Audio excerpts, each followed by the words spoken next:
ప్రారంభించినటువంటి ఈ మహాప్రస్థానం లోపల నేను సైతం మీతో కలిసి నడుస్తానని ముందుకు వచ్చినటువంటి కార్మికోద్యమ నాయకులు సిఐటియు జిల్లా కార్యదర్శి అన్న వీరన్న గారికి సగౌరవంగా సాదరంగా తెలంగాణ జాగృతి కార్యకర్తలందరం కూడా స్వాగతం పలుకుతూ ఉన్నాం.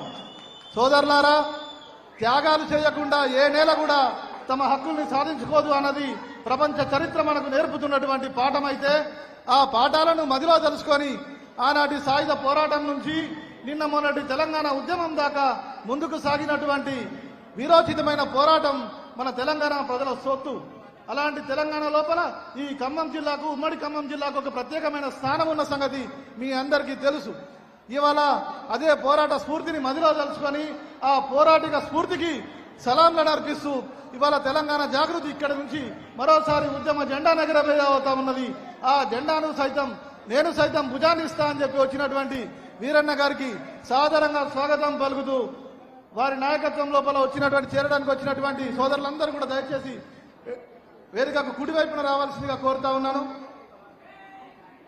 అందరూ పిలుచుకోండి, రెడీ చేద్దాం.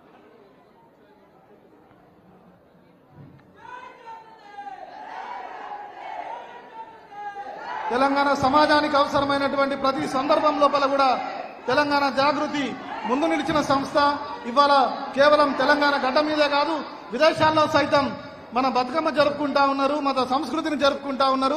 అక్కడ ఉన్నటువంటి ఎన్ఆర్ఐలకు కానీ, గల్ఫ్ కార్మికులకు కానీ ఏ కష్టం వచ్చినా తెలంగాణ జాగృతి కార్యకర్తలు లేబర్ క్యాంపుల్లో తిరిగి సహాయం చేస్తా ఉన్నారు. అంటే కవితక్క గారు ఇచ్చినటువంటి ఆ స్ఫూర్తిని, వారు చూపినటువంటి మార్గం లోపల ఇవాళ తెలంగాణ జాగృతి కార్యకర్తలంతా ప్రపంచవ్యాప్తంగా ఒక్కటై మరోసారి మనం ఈ ప్రసారాన్ని మొదలు పెడతా ఉన్నాం.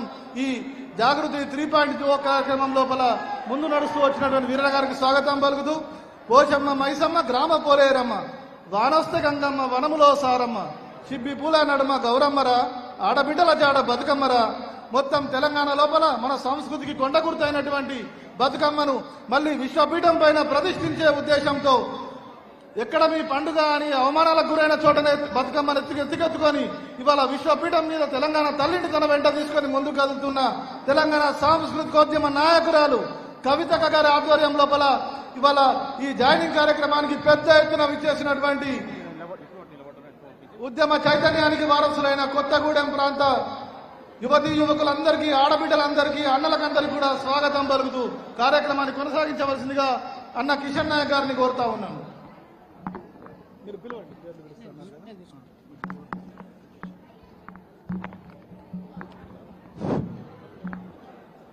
మిత్రులారా, మీరందరూ ముందు వరుసలో నిలబడడం వల్ల వెనుక కూర్చున్నటువంటి మా అక్క చెల్లెళ్లకు, అన్నదమ్ములకు అక్కగారు కనిపిస్తలేరని ఎక్కడి నుంచి డిమాండ్ చేస్తా ఉన్నారు.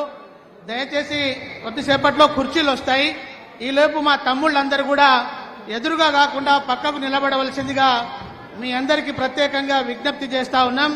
మరి ఈరోజు జాగృతి ఆధ్వర్యంలో కవితమ్మ గారు చేస్తున్నటువంటి అనేక పోరాట కార్యక్రమాలకు ఆకర్షితులై ఈ కొత్తగూడెం జిల్లా వ్యాపితంగా సిఐటియు ఆధ్వర్యంలో అనేకమైనటువంటి కార్మిక సంఘాలను నిర్మించి వారి సమస్యల పరిష్కారం కోసం సుదీర్ఘకాలం పనిచేసినటువంటి కామ్రేడ్ వీరన్న గారి జాయినింగ్ సందర్భంగా వచ్చిన మీ అందరికి కూడా జాగృతి రాష్ట్ర కమిటీ పక్షాన ప్రత్యేకమైనటువంటి స్వాగతం, సుస్వాగతం తెలియజేస్తా ఉన్నాం. వీరన్న గారితో పాటు వారికి సంబంధించిన అనేక మంది కార్మిక సంఘాల నాయకుల జాయినింగ్ కూడా ఉంది. అదేవిధంగా కొత్తగూడెం జిల్లాలో ఉన్నటువంటి అనేక మంది గిరిజన నాయకులు, వివిధ సంఘాలలో పనిచేస్తున్నటువంటి ముఖ్య నాయకులు కూడా కొద్దిమంది జాయిన్ అవుతా ఉన్నారు. ఈ జాయిన్ అవడంతో పాటు ఈ జిల్లాలో అనేక ఏరియాల్లో అనేక సమస్యల్లో ఉన్నటువంటి వివిధ ప్రాంతాల నుంచి కూడా ముఖ్య నాయకులు వచ్చారు. వాళ్ళు కూడా వాళ్ళ యొక్క సమస్యల్ని అక్కగారి దృష్టికి తీసుకువస్తామని ఇక్కడికి వచ్చి ఉన్నారు. అందులో మన బూర్గంపాడు మండలం ఇరమేడి గ్రామం నుంచి కొద్దిమంది ఆదివాసీ సోదరులు వచ్చి ఉన్నారు. వారిని కూడా తర్వాత కల్పించేటువంటి ఏర్పాట్లు చేస్తాం. వాళ్లతో పాటు ఐటీసీ కాలుష్య బాధితులు కూడా మన మధ్యలో వచ్చి ఉన్నారు. వాళ్లను కూడా ప్రత్యేకంగా కమిటీనంతటిని కూడా అక్కగారితో కల్పించే ఏర్పాటు చేస్తాం. వారితో పాటు కేటీపీఎస్ సంబంధించినటువంటి బాధితులు కూడా వాళ్ళ యొక్క ప్రతినిధి బృందం ఇక్కడికి వచ్చి ఉన్నది. వాళ్లతో పాటు ఇంకా చాలా బృందాలు మా సమస్యలు ఉన్నాయి అక్క గారికి చెప్తామని చెప్పి మా దృష్టికి నిన్నటి నుంచి చెప్తా ఉన్నారు. వాళ్ళందరినీ ఇండివిజువల్ గా వచ్చిన మీ కూర్చొని ఈ కార్యక్రమాన్ని విజయవంతం